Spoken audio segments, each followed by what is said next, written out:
All right. Well, hello, everyone. Thank you for allowing me to be here. I'm very excited to get to be a part of your Happy Feet Thursday, which is awesome. So, like Jen said, we will be talking a lot about anxiety today, specifically scan anxiety and what it's like to live with uncertainty. Because as we know, when it comes to cancer and any type of aspect, there's a lot of unknowns, there's a lot of waiting, there's a lot of different tests you have to go through. So, of course, mentally, that can be a bit straining. So, today I just wanted to kind of go through what that might be like and maybe explore some of the things you guys have gone through. So, your challenge for today is a simple one. It's acknowledge your experiences. So, this might sound very simple. You guys know what you have gone through, but I want you to really take the time to explore it a little bit more. Because, as we said, going through different scans and just having cancer or having a friend or a family member who has cancer, there's a lot that has a lot of weight on it. There's a lot of different challenges and struggles that you may go through. So I want you to take the time to explore those areas. So we'll go through it step by step, but take the time to think about yourself because I know sometimes we have a lot on our mind and we're taking care of others. So today, for the next hour, will be all about you. So here we have some phrases that I know we all love. That you're so brave, think positively, everything will be okay. Don't worry until you have to worry. Those are great in theory, but for this next hour, we're going to ignore those. We want you to really acknowledge what is actually going on. We want you to be realistic about what you're feeling because at the end of the day, we want you to have a better quality of life and try to get past this anxiety in any way, shape, or form. So, trying to cover it up is what we want to try to avoid. So hopefully some of the techniques or different things that you identify throughout this presentation will be able to help you. But of course, above all, it's identifying what you're actually going through. So some things to think about as we're going through this presentation. I have three questions for you, and we'll actually touch back on these three questions at the end. So really take time to consider these. So the first question is, what do you experience when you have to get a scan? The second one is, what is it like when you have to wait for your scan results? And the third, how has living with uncertainty impacted your daily life? So again, just take time to think about those things throughout this presentation because I want to hear some of your feedback if you're willing to share at the end. So what is scan anxiety? So it is the increased level of anxiousness patients feel before, during, and after a scan to diagnose cancer, monitor the progress of treatment, or determine whether the cancer has reoccurred. So, of course, there's a lot that comes with this, and it might have a lot of fears. So, some of the fears that you may have may be in a form of a question. So, the first question you might think of is this going to remind me of a traumatic event? Maybe you've had a scan previously and it maybe didn't go the way you planned, or maybe something happened that has really stuck with you. So, if you have another scan coming up, maybe you're thinking, okay, is this going to happen again, or is it going to trigger me in some type of way? Another question you may have is, am I going to live with this fear for the rest of my life? So, of course, when it comes to cancer, as we know, there's scans that will happen throughout your time, whether you're in treatment or after treatment, just to check up. But of course, if you have to go to these scans and you have these fears, it might be something that you think of, am I going to have this anxiety forever? Because it happens, and you won't have that that end to those scans. And even any person who's completely healthy has scans so they can check up on their health. So we want to make sure that you're able to go through your life and not have to worry about these things. Another question you may think of is, am I going to have to go through treatment again? Now, if you are a cancer survivor and you have to get these scans done, that might be something you're thinking about. Or maybe if you're in the process of getting scans before any type of diagnosis, that's something you might think of. What will this scan determine? Is this going to change my life? What's going to happen next? And the last thing here is a statement of, I need to know what the results are, but I don't want to know. So of course you have to go through the steps here of getting things done that your doctors ask you to do, and so you know for yourself.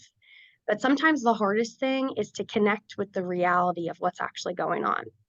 So getting the scans done could be one thing, but on the other hand, you have the results, and that's going to tell you what is true about what you're experiencing. So that could be a really tough thing to manage. So of course we have waiting for the results. I know that's everyone's favorite thing. So we have every minute feels like an hour. Every hour feels like a day. Every day feels like forever. So while you're waiting, there might be some things that you are experiencing, such as racing thoughts, heightened emotions, shaky hands, sweating. You might feel a little nauseous. There might be a heaviness on your chest. It's a tough thing to deal with. But what I want you to do is think about these things. What is it like when you're waiting? Whether it be for the scan, whether it be while you're having the scan done, maybe it's afterwards. And with that comes with living in uncertainty. So, of course, we don't know what's going to happen day to day. And like I said before, it's inevitable that you will have to get more scans in the future. So, what is that going to be like for you? You don't know what the future is going to hold. We don't know what will happen in an hour. We're not really sure what will happen tomorrow. And we sure don't know what will happen next year. So, how do we manage this? So, I want you to think for a second because you're living a new normal. And that might sound a little strange, but think about it in the perspective of you might have said to yourself, okay, I want to get back to normal, how I used to be. But your old self didn't have to face cancer in any type of way. Think about yourself maybe when you were younger, if you were in high school and you graduated. Yourself in high school was a lot different than yourself after high school. Maybe you got married. The person before marriage is different from the person after. Maybe you had kids. Same thing. So, looking at yourself after all of these different events, you changed and you progressed as life went on. And it's okay, it's great to change. But you have to remember, step by step, you encounter new things. So, it's how can you adjust to this new life, this new normal? Because the old you didn't have to go through everything that you're experiencing now. So, just taking time to acknowledge that, yes, you did experience something, and now you're going to take that and make it a part of your new life. And all of this with living in uncertainty is because there's a lack of control. And that's a big one. It's tough because we want to plan things, we want to make sure we're okay, we want to make sure the people around us are doing well. But there's some things that are out of our control. And that's tough to hear sometimes. So what I want you guys to think about is how can you gain that control? How can you get it back into your life? Because you can. So the first thing to do is identify your struggles. So I want you all to do is think about when you were told you have to get a scan. What was it like when you were initially told? How was your body? Did your mind race at all? Did you have any thoughts? Now I want you to think about that moment a week prior before the scan. Same thing. How did you feel? Now, taking it a step further, how was the day before the scan? And then the day of? Sometimes the car ride is a little tough. So, how are you on the way to the scan? Now, once you get there, what happens when you're in the waiting room? Do you notice anything that usually happens with your body? Do you have any emotions or thoughts that are happening? Then, of course, the scan happens. Do you notice any type of change?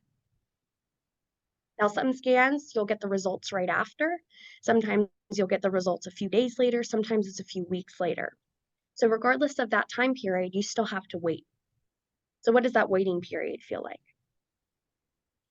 So as we kind of went through that progression, I want you to think about if you noticed anything within yourself. Maybe just thinking about, oh, waiting, that's my struggle point where I know that's where I start to sweat. That's where my thoughts begin to roam. My stomach starts to hurt. Maybe it's when you're in that car. right before you go into your appointment. I want you to try to notice if there's anything that really stands out. So now I want you to think about what helps. Have you tried anything during these points that you've been very anxious?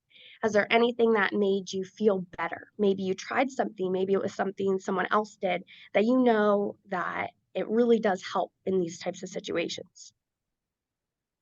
Now, on the other hand, is there anything that makes this worse? So maybe you've tried something and you said, nope, this is not for me. Or again, maybe it was someone else did something, or there was some type of environment that you were in where it was not helping your anxiety in this situation. Now, the last thing you can do to gain control is to ask questions. You can always ask questions about your scan and how the results will be given well before you receive that scan. So don't be afraid to ask your doctors, ask anyone who you'll be working with to just sit down with you and maybe have a list of questions written down so you don't forget, and just go through that list and ask them and just say, hey, I'm a little nervous about this. Can you walk me through this process? And that's how you gain that control. You're going to have the education of what is going on with your body. You're going to know what the steps will be, and you're going to know the points that are the most difficult for you to handle. So as you're going through your day, you're going to say, okay, I know this is going to be a tough part. This is what I'm going to do to help myself. So again, gaining that control.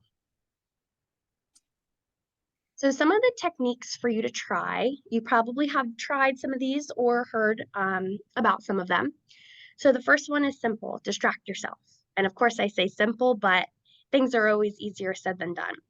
So as your mind is wandering, maybe this is during that day before or week before period, maybe try listening to music. If you like to read, maybe it's being around friends and family. Maybe it's going on a walk. Whatever you can think of to just distract your mind.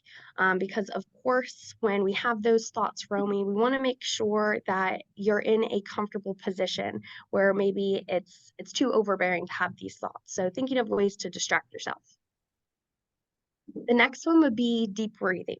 So, there are several different techniques for deep breathing.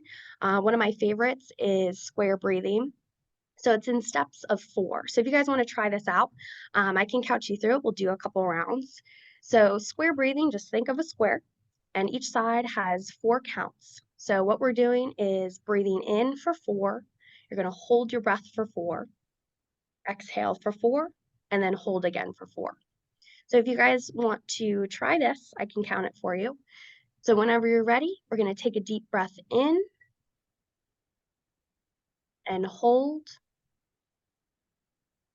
and exhale and hold. Breathe in, hold,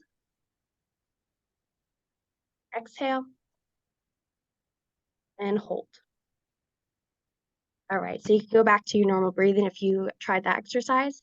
So that, like I said, that's just one of the ways that you can try deep breathing, but there are several different techniques. So I definitely encourage you to look into that more if that's something that you enjoy, especially it not only will distract your mind, but it'll kind of calm down your body as well. The next thing would be meditation. So I know a lot of people will think of meditation, say, "Oh, think of my happy place." So you can absolutely do that. But what might help you too is thinking of any place, anything that has different details that you can really focus on. So maybe you like to go to a bakery. So you walk in and you have your eyes closed because we're doing our meditation, and you're thinking this bakery and you're imagining what the colors are on the walls. Maybe there's a certain pastry you really like. So you can imagine what that would look like. Then, of course, it's a bakery. It probably has a lot of really good smells. So really trying to get yourself in that moment of smelling all the different baked goods. And maybe you're with someone. So think about who that person may be. Maybe you think about what they're wearing. So those are different things you can try with the meditation. And then the last exercise would be the 5 senses exercise. So it's pretty similar to the meditation little example I gave there, where you have something that you see, something you smell, but you can also think about things that you hear, taste, and touch.